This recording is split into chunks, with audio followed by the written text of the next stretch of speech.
नमस्कार भक्तों, कैसे हो आप सब। आज मैं आपको बृहस्पतिवार की कहानी सुनाने वाली हूँ, तो बने रहिए कथा में अंत तक। तो चलिए शुरू करते हैं। एक दादी पोती थी। दादी ने पोती की शादी कर दी। कुछ दिनों के बाद पोती घर में आई।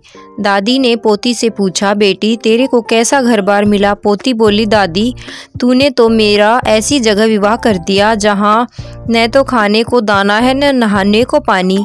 कुछ दिनों के बाद उसकी ससुराल से लेने आए। आते ही बुढ़िया बोली, मैं तो नहीं भेजती, न तुम्हारे घर में खाने को दाना है न नहाने को पानी।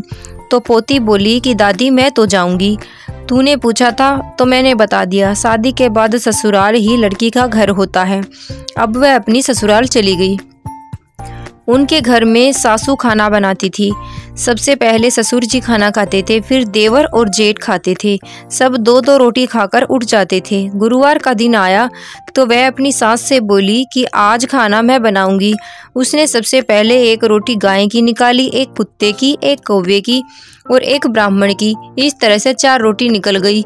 देवरानी और जेठानी आपस में बोलने लगी कि आज तो 2 रोटी से भी जाएंगे। उसके बाद ससुर जी खाना खाने को बैठे तो वह अपनी सास से बोली कि पिताजी को बोल दो कि पेट भरकर खाना खाएंगे। उसके बाद वह अपने देवर और जेठ को भी इसी तरह से बोली। देवरानी और जेठानी और सास को भी ऐसे ही बोली। सबने पेट भरकर खाना खाया। अब सास बोली कि तू भी खाना खा ले। वह बोली कि आज गुरुवार का दिन है, मैं तो व्रत रखूंगी। तब सास बोली, फिर तू क्या खाएगी। तो वह कहने लगी कि मुझे तो गुड़ की डली और चने की दाल और हल्दी की गांठ चाहिए, मैं तो पहले पूजा करूंगी।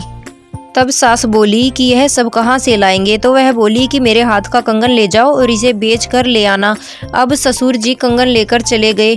सब सामान लेकर आ गए। उस चने की दाल में कंगन भी वापस आ गया। कंगन को देखकर बहू बोली कि किसी की चोरी का लाए हो या झूठ बोलकर लाए हो, यह कंगन भी वापस ले आए, इसे वापस दे के आओ। वह कंगन लेकर बाहर गया तो वहां पर कुछ भी नहीं था। इसके बाद वह कंगन लेकर वापस आ गए।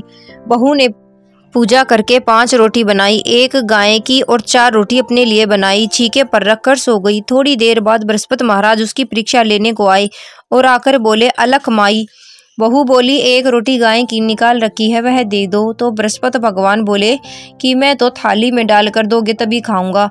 अब सासू ने थाली में डालकर दे दी। इस प्रकार उसने एक एक करके सारी रोटी खा ली। अब सासू बोली कि बहू तेरे लिए तो कुछ भी नहीं बचा। तब वह बोली कि एक रात का क्या काटना, मैं तो पानी पीकर सो जाऊंगी। बृहस्पति महाराज जी उसकी परीक्षा लेने के बाद जाते समय उसकी झोपड़ी को लात मारकर चले गए। उसकी झोपड़ी का महल बन गया। सारे गांव में ढिंडोरा पिट गया कि बूढ़ा ब्राह्मण पहले तो भूखा मरता था, अब इतना धन किधर से हो गया।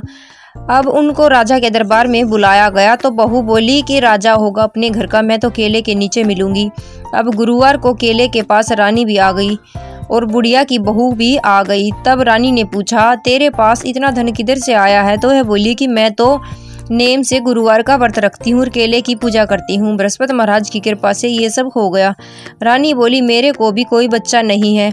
तो वह बोली, तुम भी केले की पूजा करो और बृहस्पति का व्रत रखो। तो रानी ने पूछा, इसकी क्या विधि है। तो वह बोली, चने की दाल, गुड़ की डली और हल्दी की गांठ लेकर पूजा करना। रानी ने नेम से ऐसा ही किया। अब रानी गर्भवती हो गई। राजा के घर में थोड़ा झगड़ा हो गया तो रानी ने केले की पूजा नहीं करी और व्रत रख लिया, जिससे उसको 9वें महीने के बाद भी बच्चा नहीं हुआ। तो रानी ने बूढ़े ब्राह्मण की बहू से मिलने के लिए कहा। तो वह बोली, मैं तो केले के नीचे मिलूंगी। जब वह केले के नीचे मिली तो वह बोली कि मेरे को अभी तक बच्चा नहीं हुआ है। तो उसने पूछा, केले की पूजा करी थी। तब वह बोली कि मैंने व्रत तो रखा था लेकिन केले की पूजा नहीं करी। तो वह बोली, केले की पूजा जरूर करे, व्रत किसी से हो या ना हो। इसके बाद उसने केले की पूजा करी, उसको लड़का हुआ। राजा ने ढिंडोरा पिटवा दिया कि सब कोई केले की पूजा जरूर करे। हे बृहस्पति देव, जैसे रानी पर और बूढ़े ब्राह्मण की बहू पर भगवान प्रसन्न हुए वैसे सब पर प्रसन्न हुए।